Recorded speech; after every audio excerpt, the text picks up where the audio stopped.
রমজানে ৩ লাখ টন চাহিদার বিপরীতে ৮৯,০০০ টন বেশি তেল আমদানি।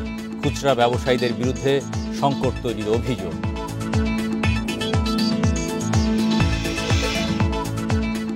রাজনৈতিক অস্থিরতার প্রভাব পড়েছে চামড়া খাতে।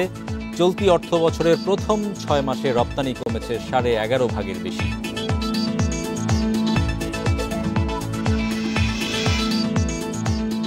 এক মার্চ থেকে ঢাকা ধর্মঘট প্রত্যাহার করেছে পেট্রোল পাম্প মালিকরা।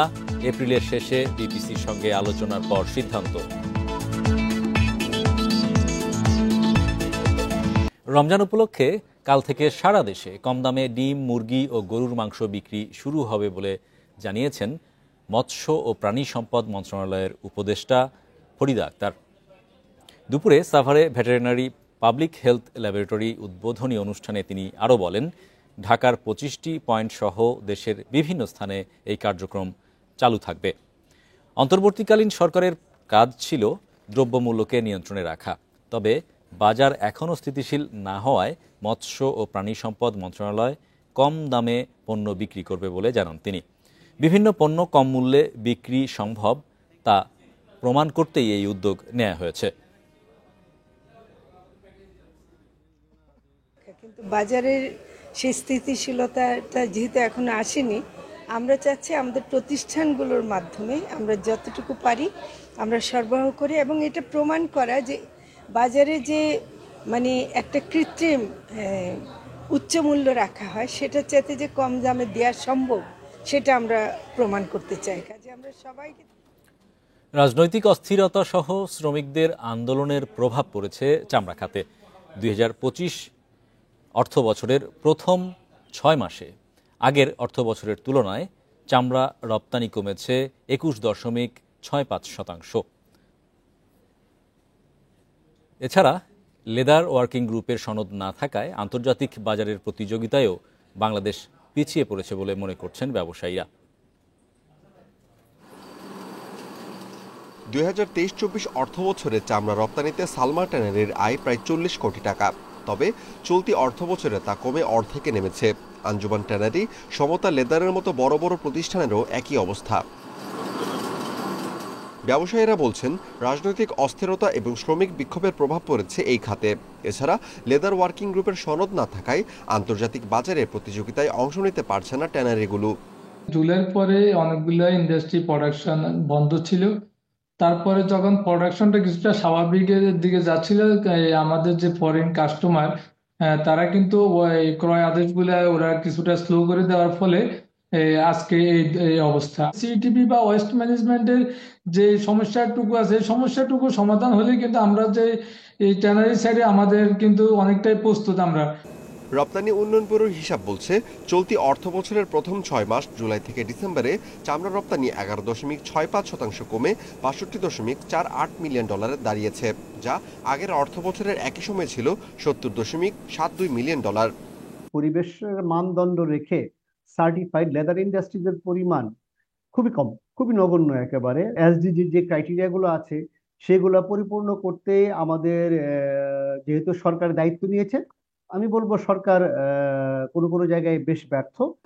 এলডব্লিউজি সনদ পেলে বিশ্ববাজারে চামড়া পণ্যের ভালো দাম পাওয়া সম্ভব বলছেন বিশেষজ্ঞরা। Amirul Islam, independent news, Dhaka. রমজানে চাহিদার চেয়ে ৮৯,০০০ টন বেশি সয়াবিন তেল আমদানি হয়েছে।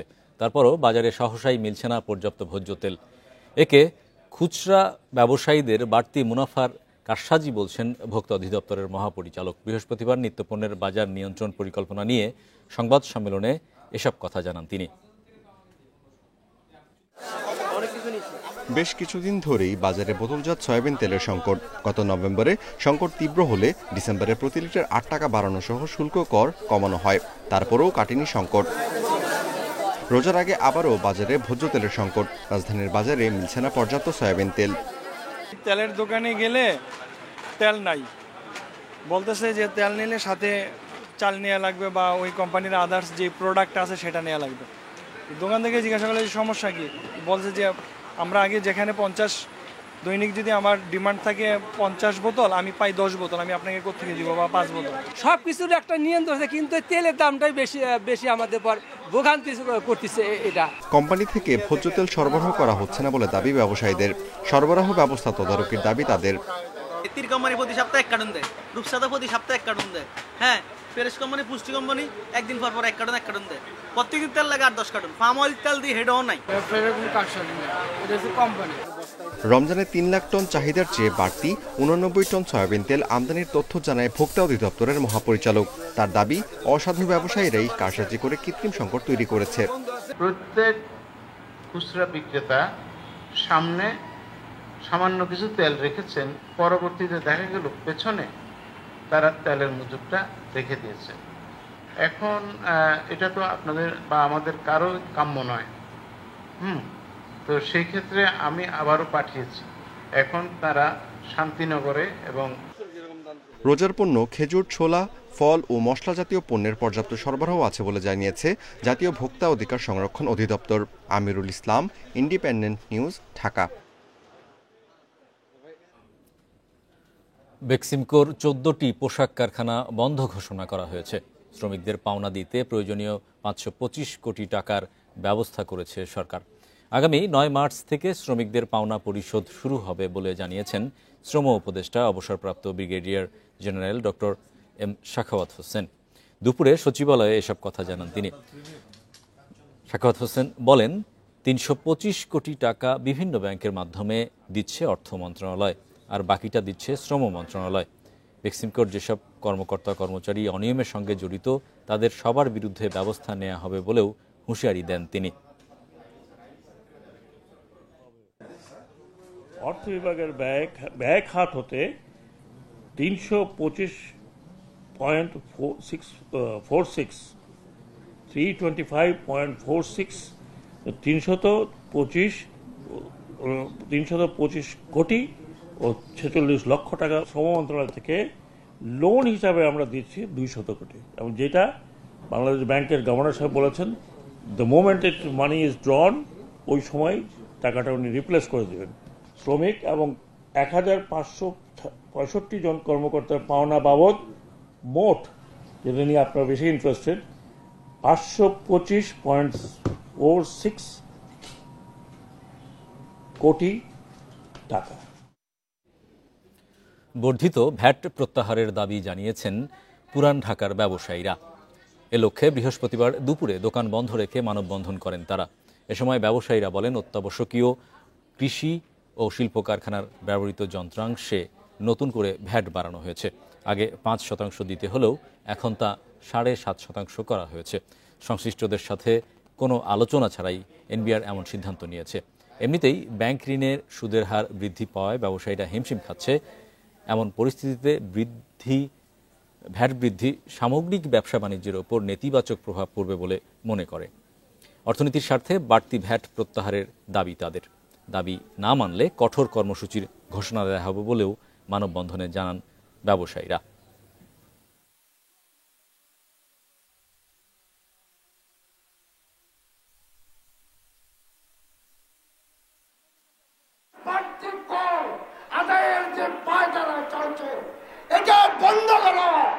আজকে আমরা দোকান বন্ধ করে রাস্তায় দাঁড়িয়েছি আমাদের ন্যায্য পাওনা দাবি আদায় করার জন্য।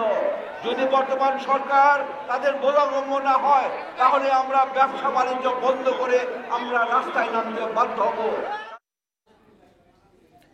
6 দফা দাবিতে 1 মার্চ থেকে ডাকা ধর্মঘট প্রত্যাহার করেছে Bangladesh petrol pump owners association. বৃহস্পতিবার পেট্রোলিয়াম কর্পোরেশনের চেয়ারম্যানের সঙ্গে বৈঠকে এই সিদ্ধান্ত নিয়েছে সংগঠনটি।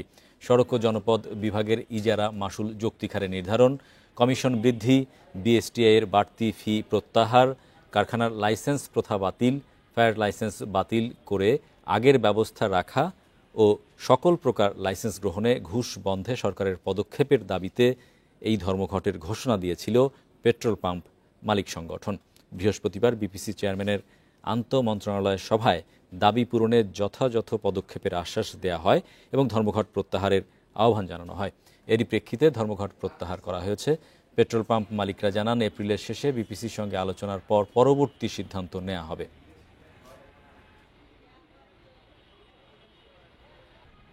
তেল উত্তোলন পরিবহন বন্ধ থাকবে, সেটা আমরা স্থগিত ঘোষণা করলাম 2 মাসের জন্য, এবং আমরা আশাবাদী ওনারা এই বিষয়টা 2 মাসের ভিতরে সমাধান করবেন এবং দেশে সমস্ত এই আমাদের যারা জ্বালানি তেল ব্যবহার করেন তাদের অসুবিধার কথা চিন্তা করে সামনে রমজান মাস, প্লাস আমরা তো এই দেশের নাগরিক, আমরা কাউকে কষ্ট দিতে চাই না।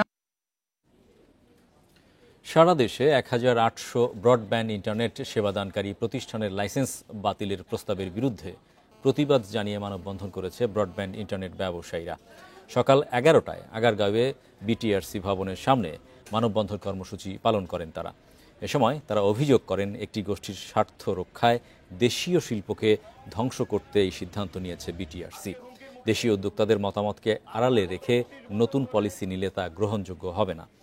এই শিল্পকে টিকিয়ে রাখতে এবং দেশের প্রত্যন্ত অঞ্চলে সুলভ মূল্যে ইন্টারনেট সেবা নিশ্চিত করতে নতুন প্রস্তাবনায় ব্রডব্যান্ড ইন্টারনেট ব্যবসায়ীদের মতামত অংশগ্রহণ নিশ্চিত করার দাবি জানান তারা।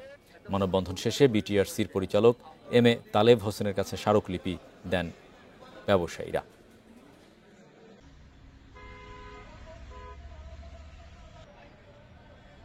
আজ কোন অজানা গোষ্ঠীর স্বার্থ রক্ষায় এত কর্মসংস্থান ও ত্যাগ তিতিক্ষার এই শতভাগ দেশীয় ইন্ডাস্ট্রির ধ্বংসের নীল নকশা করা হচ্ছে। ইন্ডাস্ট্রিদের বৃহৎ অংশীদার এই ব্যবসায়ীদের পাশ কাটিয়ে নতুন পলিসির মাধ্যমে দেশীয় ও পরিণত একটি ইন্ডাস্ট্রিতে ধ্বংসের প্রস্তাব করা হয়েছে। আমরা এর তীব্র নিন্দা ও প্রতিবাদ জানাই। মেয়াদি আমানতের টাকা আত্মসাৎ করেছে ব্যাংক। এক গ্রাহকের এমন অভিযোগ ভিত্তিহীন ও মিথ্যা বলে জানালো ইস্টার্ন ব্যাংক। দুপুরে রাজধানীর গুলশানে ব্যাংকের প্রধান কার্যালয়ে আয়োজিত এক সংবাদ সম্মেলনে জানানো হয়, ব্যাংকের শীর্ষ নির্বাহী জানান, গ্রাহক মুর্তজা আলী ব্যাংকের সুনাম ক্ষুণ্ণ করতে মিথ্যা মামলা করেছেন। 2017 সালে নিজের 5 কোটি টাকা আমানতের বিপরীতে 4.5 কোটি টাকা ঋণ আবেদন করেন। অনুমোদন হলে গ্রাহকের ব্যাংক হিসাবে স্থানান্তর করা হয় টাকা। পরবর্তীতে চেকের মাধ্যমে নগদ উত্তোলন করা হয়। ঋণের কোনো কিস্তি পরিশোধ না করলে মেয়াদি আমানতের জমা থেকে টাকা কেটে নিয়ে ঋণ সমন্বয় করে ব্যাংক। ঘটনাটি আদালতে বিচারাধীন। গণমাধ্যমে বিষয়টি ভুলভাবে উপস্থাপন করা হয়েছে, যা ইবিএল এর সুনাম ক্ষুণ্ণ করেছে। বাংলাদেশ ব্যাংক পুরো ঘটনাটি তদন্ত করে, যেখানে সকল কাগজপত্র যাচাই বাছাই পূর্বক বাংলাদেশ ব্যাংক কোনো অনিয়ম পায়নি। এই বিষয়টা যে শুধু আমাদের মুখের কথা তা না, বাংলাদেশ ব্যাংক এটা নিয়ে ইনভেস্টিগেশন করে জনাব মুর্তজা আলীর আবেদনের প্রেক্ষিতে, তারা কোনো ধরনের অনিয়ম পায়নি এই বিষয়ে। বাংলাদেশের সঙ্গে যাত্রা শুরু করেছে মিলার্স ফর নিউট্রিশন। প্রতিষ্ঠানটি বিশ্বের 7টি দেশের বাংলাদেশের শিল্প নেতৃত্বাধীন প্রতিষ্ঠানগুলোকে তাদের সঙ্গে জোটবদ্ধ করেছে। বাপা ফুড প্রো এক্সপোতে যাত্রা শুরু করে জোটটি। বুধবার রাজধানীর বসুন্ধরা কনভেনশন সিটির বাপা ফুড প্রো এক্সপোতে মিলার্স ফর নিউট্রিশন জোটের উদ্বোধনী অনুষ্ঠিত হয়। অনুষ্ঠানে বক্তারা বলেন, খাদ্যের উৎপাদন ও সংরক্ষণে যথাযথ মান বজায় রাখতে কাজ করছে এই জোট। এছাড়াও খাবারে প্রয়োজনীয় ভিটামিন ও মিনারেল যুক্ত করে দেশের মানুষের পুষ্টিহীনতা দূর করতে অবদান রাখতে পারে। জোটটি বাংলাদেশ ছাড়াও Ethiopia, Bharat, Indonesia, Kenya, Nigeria, Pakistan ও তানজানিয়ার মিলারদের সহায়তা করে। বৃহৎ পরিসরে পুষ্টিহীনতা দূর করতে খাদ্য, ভিটামিন ও মিনারেল যুক্ত করা জরুরি। পুষ্টির জন্য মিলার্স বাংলাদেশ লাঞ্চ অনুষ্ঠানে বক্তারা এসব কথা বলেন।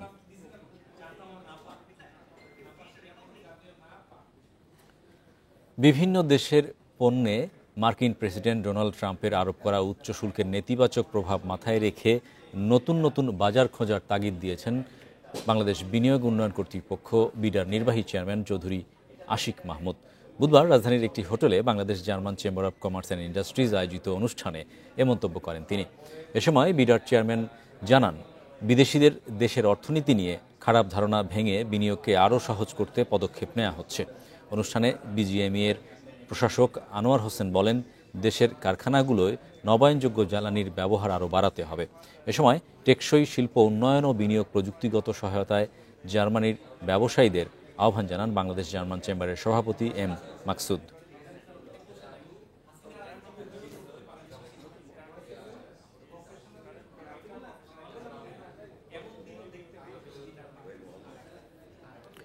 রাঙামাটির সাজেকে ভয়াবহ আগুনে রিসোর্ট, কটেজ, রেস্টুরেন্ট ব্যবসায়ীদের ক্ষতির পাশাপাশি বিপাকে পড়েছেন কর্মচারী ও ট্যুরিস্ট গাইডরা। এই ঘটনায় কর্মসংস্থান হারিয়েছে ৩০০ কর্মী। মালিকরাও তাদের দিতে পারছে না কোনো সহায়তা। এ অবস্থায় তাদের পাশে দাঁড়ানোর আশ্বাস দিয়েছে স্থানীয় প্রশাসন। সোমবারের আগুনে বিরানভূমি সাজেকের রুইলুই পাড়া। সেখানকার রিসোর্ট, কটেজ, রেস্টুরেন্ট সহ নানা স্থাপনা পুড়ে বেকার হয়ে পড়েছেন ৩ শতাধিক কর্মী। আয়ের পথ বন্ধ হওয়ায় ভবিষ্যৎ নিয়ে উদ্বিগ্ন এসব মানুষ ও তাদের পরিবার। মালিকের পাশাপাশি আমরাও অনেক ক্ষতিগ্রস্ত, আমাদের স্টাফ ম্যানেজারও অনেক ক্ষতিগ্রস্ত। রেস্টুরেন্টের মানুষগুলো, রিসোর্টের মানুষগুলো, সকল স্টাফ, আমরা ট্যুরিস্ট গাইড, কিভাবে পরিবারের কাছে যে মুখ দেখাবো, কিভাবে আমাদের সংসার চলবে। ক্ষতি পুষিয়ে নেওয়া কঠিন উল্লেখ করে উদ্যোক্তারা বলছেন, সহায় সম্বল হারানোয় কর্মীদের পাশে দাঁড়াতে পারছেন না তারা।